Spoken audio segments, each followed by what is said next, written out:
The sizzling onions in the pan drowned out the stillness that enveloped the room. As I stirred absent-mindedly, adrift in my own thoughts, my stepson entered the kitchen, his voice unusually gentle. "May I inquire about something personal?" he asked, his gaze averted.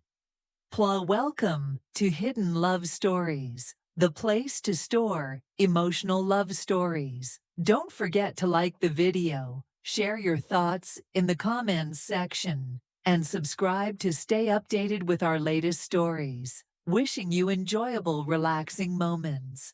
Thank you. I smiled, presuming the topic revolved around school or girls.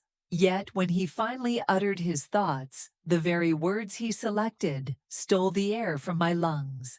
It was not a mere playful curiosity. It was a deep, aching intensity, far too intimate to ignore. I fixed my gaze upon him, spatula clutched tightly, my heart pounding in my chest. I ought to have declined, yet I found myself unable to do so. It was a Wednesday evening, the type that drapes itself over the house, enveloping it in an unusual tranquility. Outside, the wind gently prodded the trees, causing their weary leaves to whisper, while within the warmth of the kitchen, I found myself at the stove, stirring a bubbling pot of tomato and basil pasta. The gentle clinking of silverware and the simmering sauce enveloped the space in a comforting embrace, a sensation I had long been without. Since my divorce, I have endeavored to reconstruct a semblance of routine, and the kitchen has transformed into my sanctuary of solitude, comfortable, approachable, and well-regulated. Yet as the aroma of garlic wafted through the night, a change began to unfold. As I extended my hand toward the olive oil, James stepped into the room. He glided through the space with his characteristic subtlety, soft, yet unmistakable. At 24, my stepson had transformed into a tall, broad-shouldered figure, exuding a tranquility in his demeanor that made him appear more mature than I. He refrained from delving into my suffering, and I never challenged his decision. We coexisted in a house that felt oversized for a single soul, yet just snug enough for the two of us. "You have a habit of cooking when you're feeling down," he remarked, leaning nonchalantly against the counter. His eyes held a sharpness tempered by kindness, observing me with a gaze that caused my fingers to hesitate in their task. A soft chuckle escaped my lips. "I suppose I do indeed. It occupies my hands." James considered the moment, his brow furrowing slightly as he moved in closer. The delicate aroma of cedar wood cologne lingered around him, understated yet unmistakable. He delved into the drawer for a fork, effortlessly testing the pasta, as if he were meant to move within this cadence. In all honesty, he truly did. As the days turned into months, we crafted an unusual yet reassuring bond within the walls of our shared home. He removed the refuse, attended to repairs that required attention, and assisted with the groceries, all without a prompt. In exchange, I prepared meals, tidied up, and ensured the home was not only cozy in warmth, but also vibrant in spirit. "Do you long for it?" he inquired after a brief pause. My gaze fell upon him, a cloud of confusion enveloping my thoughts. "What is it that you miss?" Embracing the journey of matrimony, to be desired. His voice maintained a steady cadence, yet his words fell like lead into the silence that lingered between us. Uncertainty clouded my thoughts on how to reply. The question had nestled within me for years, subtly shadowing my reflections in the mirror, influencing my choice of attire, and steering me away from romantic films. I longed for the warmth of a gentle touch. I longed for the gaze that ignited a spark within me, a look that made me feel truly alive. Yet I had concealed those emotions beneath a facade of practicality and courteous detachment. I had not anticipated that he would notice them, I believe there's a universal longing for connection, I murmured, glancing back at the simmering sauce. He remained silent for a moment. As I caught his gaze, I noticed he was observing me, not with a critical eye, but with an intensity that suggested something more profound: comprehension, understanding, and sharing the feelings of others. Text, I perceive your presence, you see, he remarked. I stood still, caught in a moment of sheer disbelief. Could you clarify what you mean? What I mean is, I perceive the extent of your generosity, the effort you put forth. In those quiet moments, I can sense the depth of your solitude, a poignant reminder of the unseen struggles you bear. Though his words were not intended to disturb my peace, they undeniably did. They broke through the silent shield I had constructed around my being. I attempted to brush it aside with laughter, yet it emerged as feeble, lacking authenticity. James, you're being quite theatrical. Perhaps, he remarked, a faint smile gracing his lips. Yet, I truly mean it. I pivoted to confront him completely. What prompts this moment? What prompts this statement at this moment? He shrugged, inching a bit nearer. Perhaps it was your beauty that captivated me this evening. Perhaps it was simply that I could no longer contain it.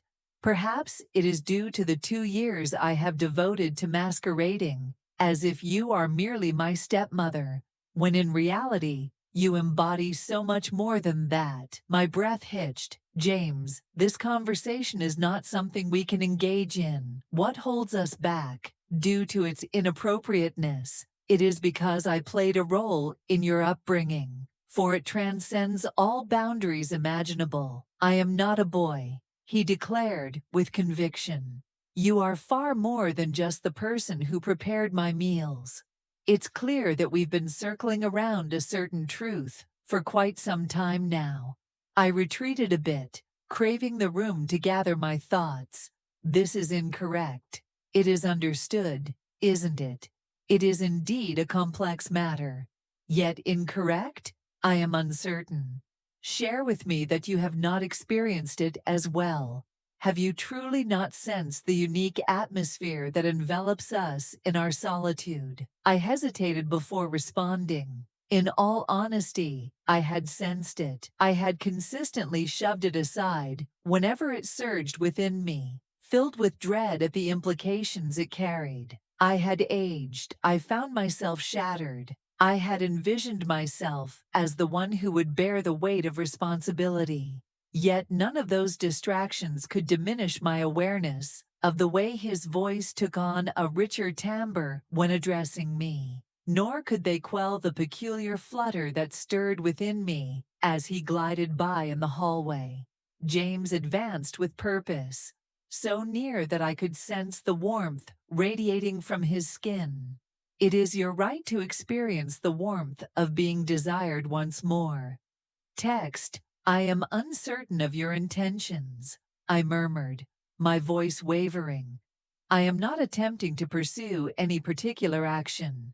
I am merely expressing what you choose not to articulate. I averted my gaze from him, attempting to immerse myself in the pasta, the aroma, the uncomplicated ritual of the meal. Yet my hands quivered and my heart pounded fiercely. All that I had meticulously concealed for years surged forth in a tumultuous wave. His presence lingered just behind me, not in contact, yet so near that my body registered each breath he drew. After a long pause, he admitted, I made a mistake saying anything. Yet I found myself unable to maintain the facade any longer. Not after the way you gazed at me last week. Not after you settled next to me on the couch, resting your head gently on my shoulder. It held significance. Perhaps it holds no significance for you. Yet it carried weight for me. I pivoted gradually, scanning his expression for signs of malice, for deceit, for any hint that might render this easier to disregard. Yet all that remained was sincerity.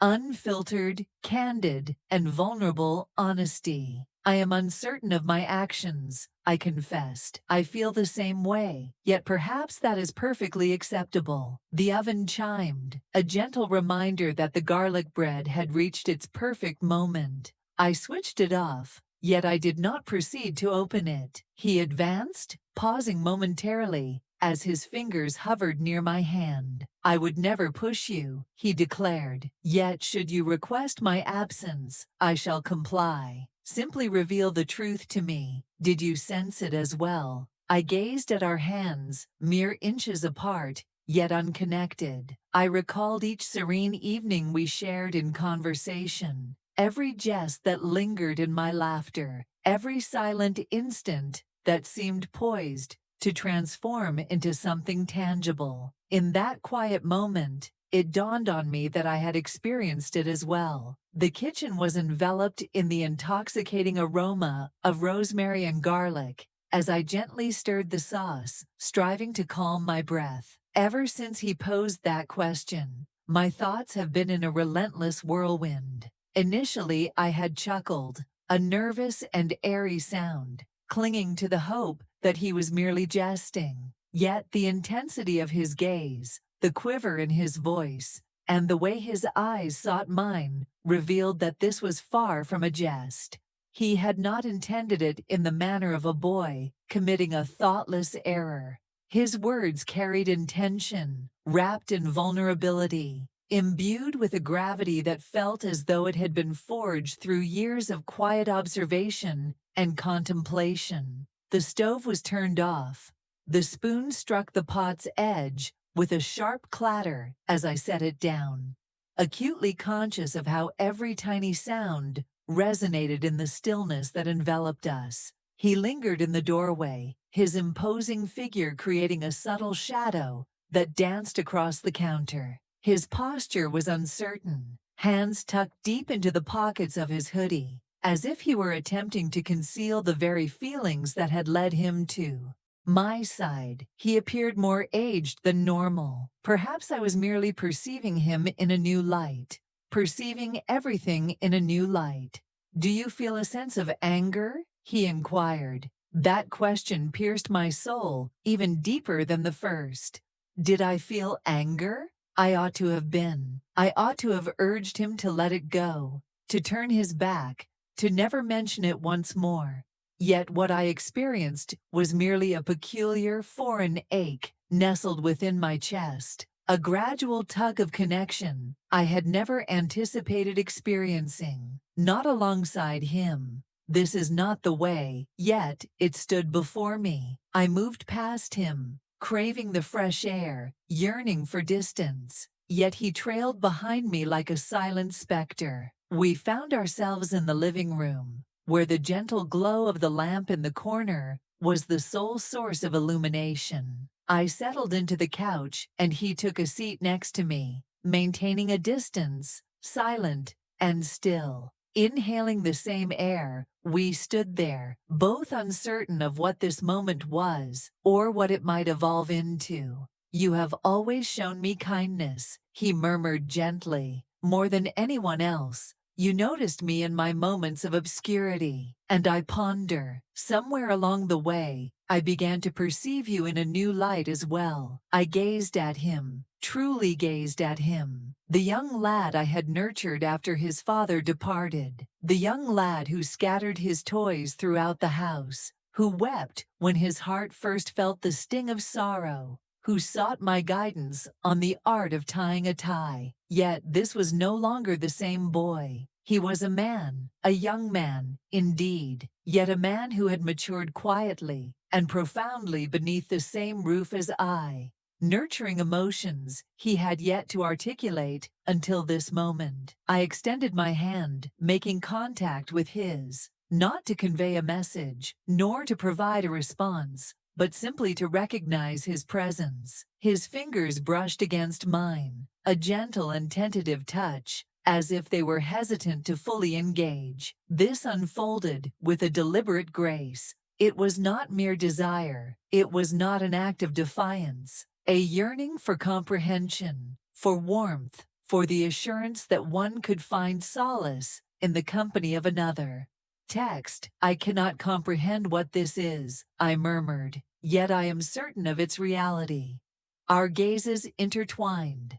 The gap that once separated us diminished, not in miles, but in the depths of our feelings. He approached with deliberate care, as though allowing me the opportunity to halt him. Yet I remained still. I held my breath. I simply bided my time. As his hand softly swept a strand of hair away from my face, a sensation washed over me that had long been absent. Desired, acknowledged, treasured. He inched closer, his inquiry lingering in the air with each subtle movement, as if seeking permission in the unspoken space between them.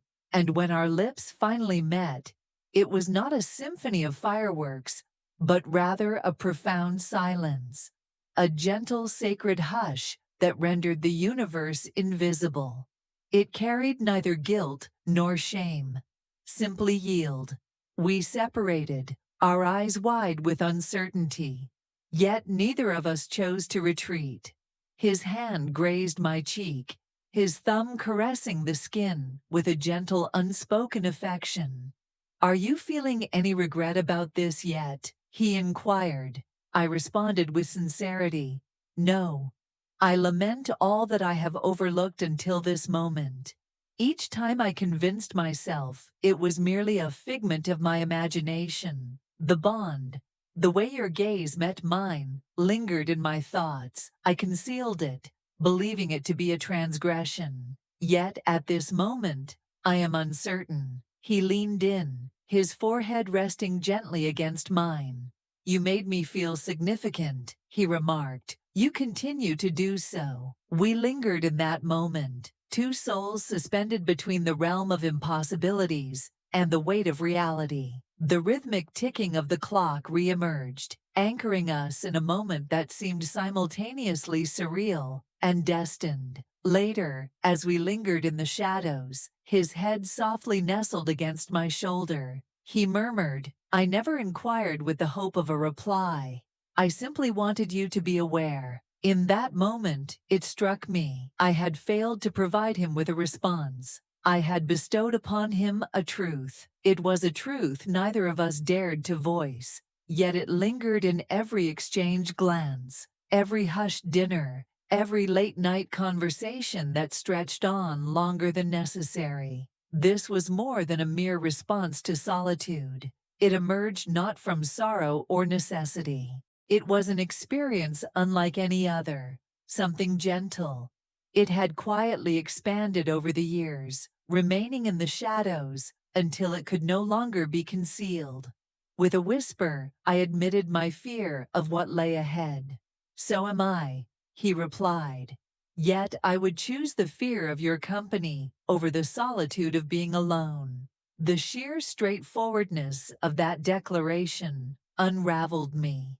For all the rules and boundaries we had vowed to respect, here we found ourselves, united in the quiet, neither striving nor retreating, simply inhabiting a common reality. What transpired that night was anything but reckless. It unfolded with a measured pace, each moment steeped in emotion and intention, each instant woven with deliberation and tenderness. His hands conveyed a sense of reverence, quivering slightly. My thoughts wandered, seeking clarity. Our words were few, yet the weight of our silences spoke volumes. It may not have been flawless, yet it was undeniably authentic. It was unrefined. As it drew to a close, we lingered, entwined in a cocoon of warmth and feeling. No commitments were given, no labels were provided. There existed merely a silent pact between us,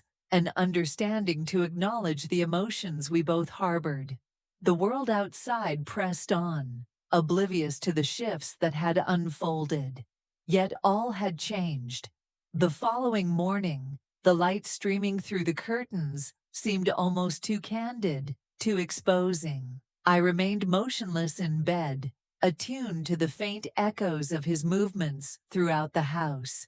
Each creak of the floorboard reverberated with a palpable sense of unease within me. What transpired between us was anything but casual. It could never be so. Yet now, in the stillness that follows, the weight of it is settling in. Much like dust on furniture that has long been neglected, I found myself unable to return to the person I was just a day ago, nor could I feign that nothing had changed. It possessed, unchangeably. My heart pulsed with a languid rhythm, each beat weighed down by a blend of guilt and yearning. I rose gradually, enveloping myself in my robe, seeking solace from a home that had unexpectedly transformed into a stranger. In the kitchen, he poured coffee, his back turned to me, shirt rumpled, hair a touch disheveled. Only yesterday, I could have strolled by him without a moment's pause. Yet now, even the rhythm of his breath felt intimate. He turned to meet my gaze, and in his eyes, a blend of hope and hesitation unraveled me once more. "Morning," he murmured, as though gauging the warmth of the atmosphere that enveloped us. "Morning," I replied, my voice wavering more than I had hoped. We lingered in quietude, each of us feigning the act of sipping our coffee, our hands quivering ever so slightly. I scoured through words, desperate for something to lighten the burden of the moment. Yet nothing seemed secure, not at this moment. What words could I possibly find to articulate the essence of our actions? Could it have been madness, fragility, or perhaps it was something essential for both of us, even if we had yet to grasp the reasons behind it? "How are you holding up?" he inquired softly. I nodded, then shook my head, caught in a web of uncertainty regarding both answers.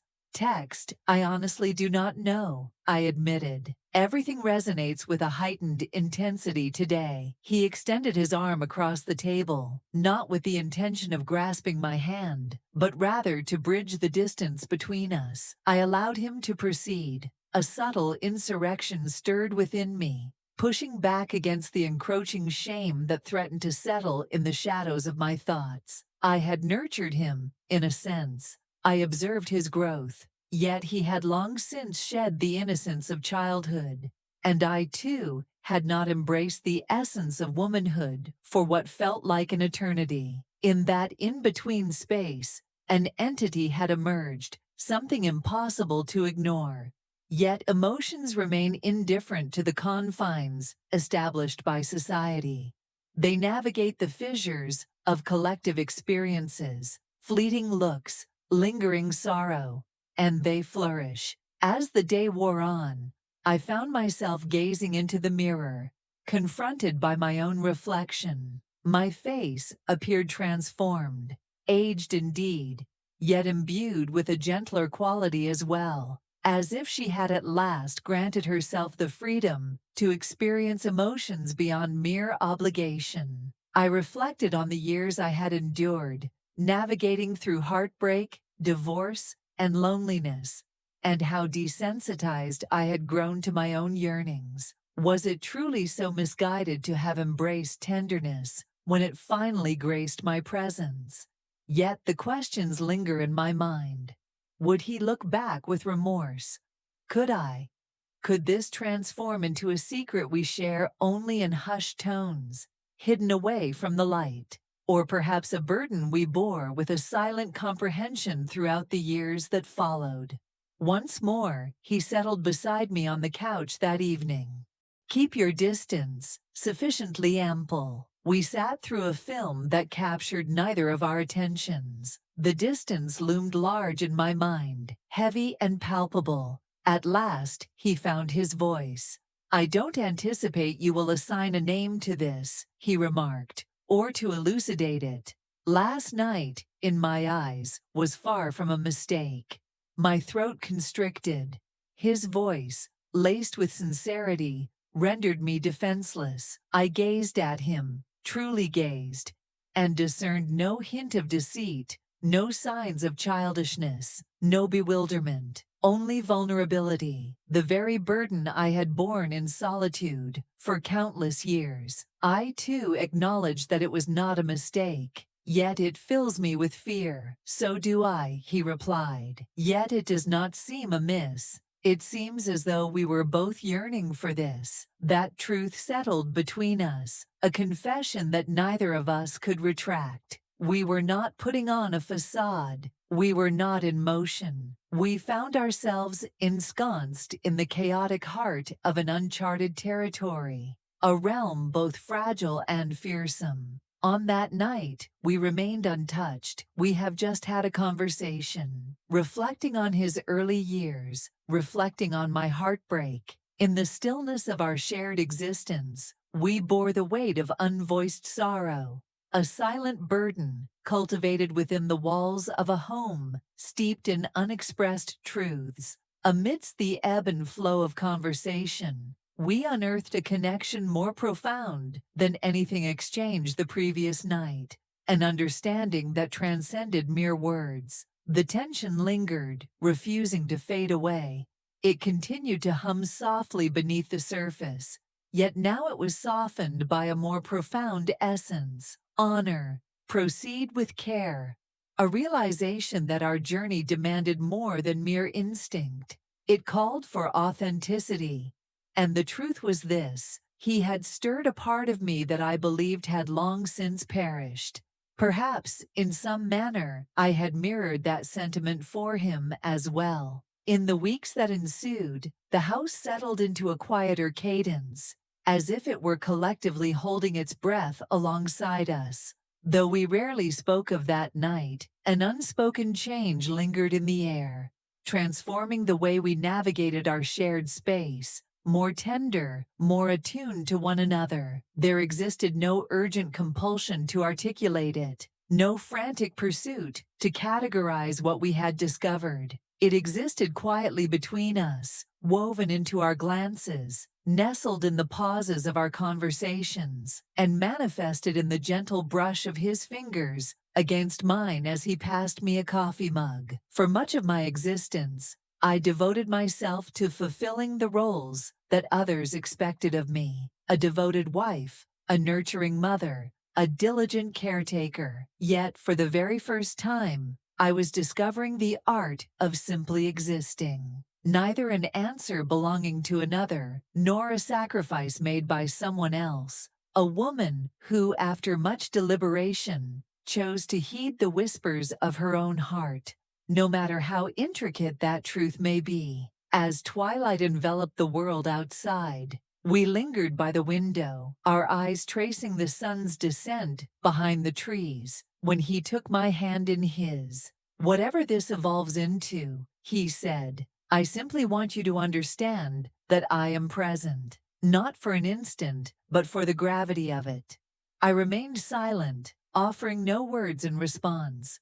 I rested my head on his shoulder and let out a breath I hadn't realized I was holding for what seemed like an eternity. Questions loomed on the horizon, perhaps even judgment. Yet in that fleeting moment, it was the profound stillness we had discovered that held all significance. Healing often comes in forms we least anticipate. At times, it slips silently into your kitchen, posing a question that catches you entirely off guard.